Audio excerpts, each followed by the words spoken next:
Hey guys, welcome back to The Blissful Athlete. Today's video is why you should not be meditating. Now this might be a bit of a confusing statement because meditation is becoming quite popular within the Western world and as a whole within the global community, but why is it that I'm saying this? What is the purpose? Because meditation has been seen and it's been proven to have a lot of benefits for us as human beings. That's because meditation leads to a reduction of stress, a reduction of anxiety. It leads to calmness, a peace of mind, and that's exactly what's happening. It's a cessation of mind. That's just what Patanjali said.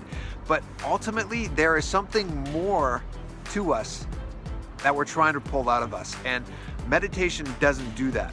All meditation is doing is rewiring the circuitry within your brain through neuroplasticity. When we're aware of our thoughts, the thought currents that happen, they come less and less and less. And so the neurons fire less and less and less. And so the circuitry that is happening is actually reducing, and you're able to create a new type of thought current. Now, what this can be seen as, it's almost like drying out the weeds, the sun drying out the weeds. And when you don't water the plants or the weeds themselves, they die. And this is the same thing that's happening with our mind. So if we're thinking the same thoughts over and over, like, oh, I hate my job, I hate my job, I hate my job. When we meditate, we're just watching that thought and we're choosing to not allow that thought to hold on to us. We're saying it's okay that that thought is there. And as we have that awareness, the thought comes less and less and less, and we start to redesign our brain itself through neuroplasticity. But there's a different way. Why not meditate? Well, you are so much greater than the mind, right? You are the divine itself. Your consciousness is everywhere. It is all pervading.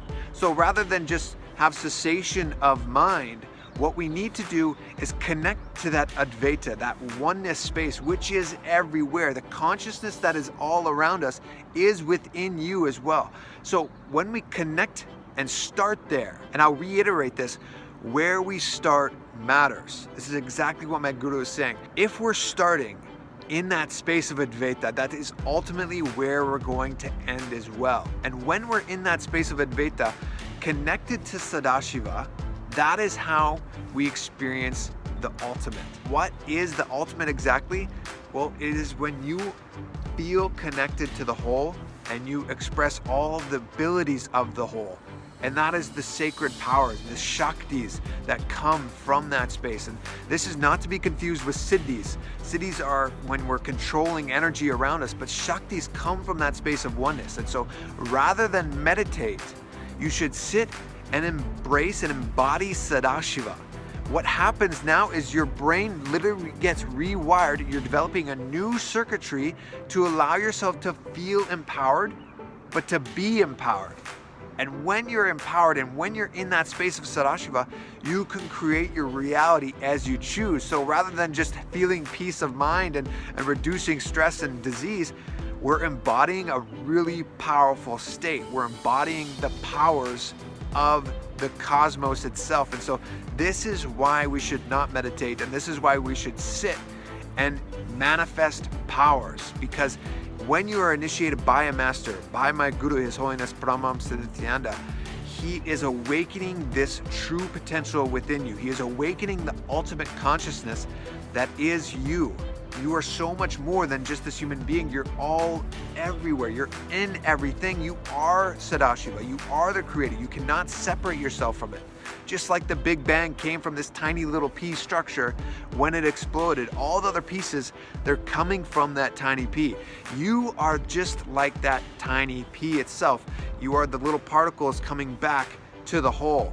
Now, when you get that, when you sit in that space of Advaita and just connect to Sadashiva, that is a form of meditation. And this is the ultimate meditation. Manifesting this state within you, sitting down and embodying Sadashiva is the ultimate state, is the best way to sit and spend your time. And this is why my guru is constantly expressing to us, manifest the powers. The more and more you manifest the powers of Sadashiva, the more you are connecting to that space of oneness. Because this has nothing to do with ego. When we're in that space and we think, oh, Siddhis, it affects us on our way, or our path to enlightenment. Shaktis come from the space of oneness. You cannot express a power unless you're in oneness. so it cannot affect ego at all. And so I highly recommend you guys learn a little bit more about Shaktis. I'll start to talk a little bit more about that as well on my channel, but you can follow my guru on his YouTube channel. Also, he expresses a ton of incredible wisdom, so it's not something you're gonna want to miss.